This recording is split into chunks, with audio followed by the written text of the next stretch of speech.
یہ خوب سمجھ لیں کہ علماء کا حکمرانوں سے ملنا یا حکمرانوں کے دربار میں جانا یہ کوئی بذات خود برا کام نہیں ہے. بعض حضرات مثالیں دے رہے ہیں کہ امام ابو حنیفہ رحمہ اللہ تعالیٰ کو قاضی کا عہدہ پیش کیا گیا حکمران کی طرف سے, آپ نے قبول نہیں کیا اور کوڑے مارے گئے. امام احمد بن حنبل کو کوڑے مارے گئے. امام مالک کو بادشاہ نے بلایا, آپ نے جانے سے انکار کر دیا. اور اس طرح کے بہت سارے ہمارے اکابر کے بزرگوں کے واقعات ہیں کہ حکمرانوں کو انہوں نے جوتے کی نوک پہ رکھا. جوتے کی نوک پہ رکھنے کا مطلب یہ ہے کہ یہ نہیں کہ توہین کی, بلکہ حکمرانوں سے نہیں ملے, اپنے آپ کو بچا کے رکھا. تو یہ مثالیں دی جاتی ہیں اور حضرت مولانا پہ اعتراض کیا جاتا ہے کہ وہ حکمرانوں سے ملتے ہیں تو گویا وہ اپنے اسلاف کی روش سے ہٹ گئے.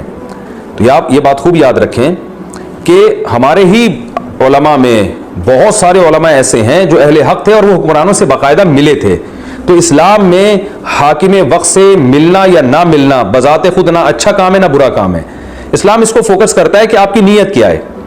جن علماء نے حکمرانوں سے استغنا والا معاملہ کیا ان کی نیت یہ تھی کہ کہیں حکمران ہمیں کوئی لالچ دے کے کوئی غلط کام ہم سے نہ کروا دیں, یا یہ اس خوش فہمی میں نہ رہیں کہ ہم ان کو ہر لحاظ سے برحق سمجھتے ہیں, اس لیے انہوں نے اپنے آپ کو حکمرانوں سے دور رکھا. ان کی نیت بھی اچھی تھی, لیکن ماضی میں تاریخ میں بہت سے علماء ایسے گزرے جن نے بڑے بڑے کام کیے, وہ حکمرانوں سے باقاعدہ ملے ہیں اور ملنے سے ان کا ذاتی مفاد نہیں تھا ان کے پیش نظر. ان کا مقصد یہ تھا کہ ایک حاکم کو اگر ٹھیک کر دیا جائے تو پوری قوم ٹھیک ہو سکتی ہے, اس سے فیصلے درست ہو سکتے ہیں.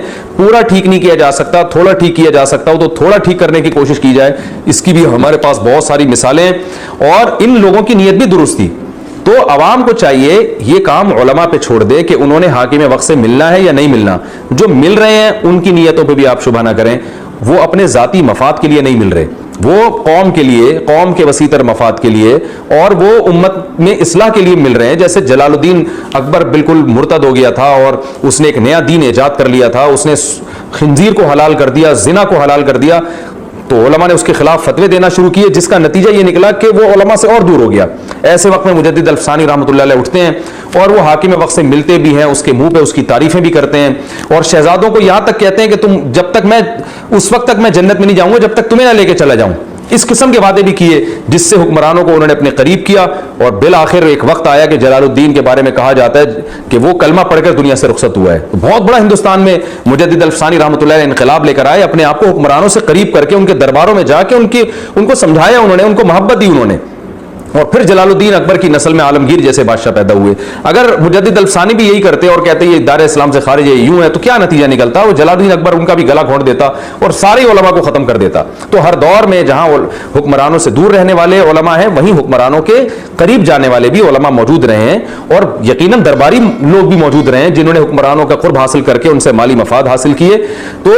تو یہ فرق آپ کو کرنا پڑے گا, کون درباری ہے, کون حق پرست ہے, کس کا حکمرانوں سے ملنے کا مقصد اچھا ہے اور کون اپنے ذاتی مفاد میں مل رہا ہے.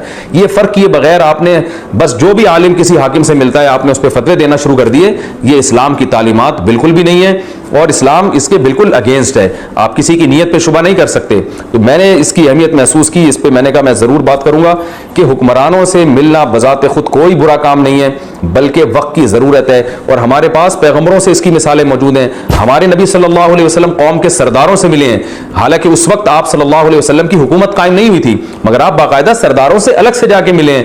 اس لیے کہ یہ سردار اگر قابو میں آ جاتے ہیں تو پورا قبیلہ, پوری قوم ہمارے جو ہے نا قابو میں آ جائے گی. نجاشی کو آپ نے الگ سے عزت احترام کے ساتھ خطوط بھیجے اور وہ مسلمان ہوا. تو ہمیں یوسف علیہ السلام کی مثال ملتی ہے قرآن مجید میں. یوسف علیہ السلام جیل میں ہیں اور وقت کا جو کافر بادشاہ ہے وہ آپ کی جب رہائی کا حکم دیتا ہے تو آپ کو دربار میں بلاتا ہے. یوسف علیہ السلام نے تو انکار نہیں کیا کہ یہ کہا کہ میں رہا ہو کہ میں تو جا رہا ہوں بس. بادشاہ نے آپ کو دربار میں بلایا ہے. یوسف علیہ السلام بادشاہ کے دربار میں بھی گئے ہیں اور کافر بادشاہ کے دربار میں گئے ہیں. بادشاہ نے جب آپ کی باتیں سنی, متاثر ہوا, بادشاہ نے کہا میں اپنے آپ کو ٹھکانہ دینا چاہتا ہوں, آپ میرے ساتھ ہی رہا کریں گے. انک الیوم لدینا مکین امین, کہ آپ کا ایک ہمارے محل میں مضبوط ٹھکانہ ہے اور آپ قابل اعتماد ہیں. تو بادشاہ عہدہ بھی دے رہا ہے.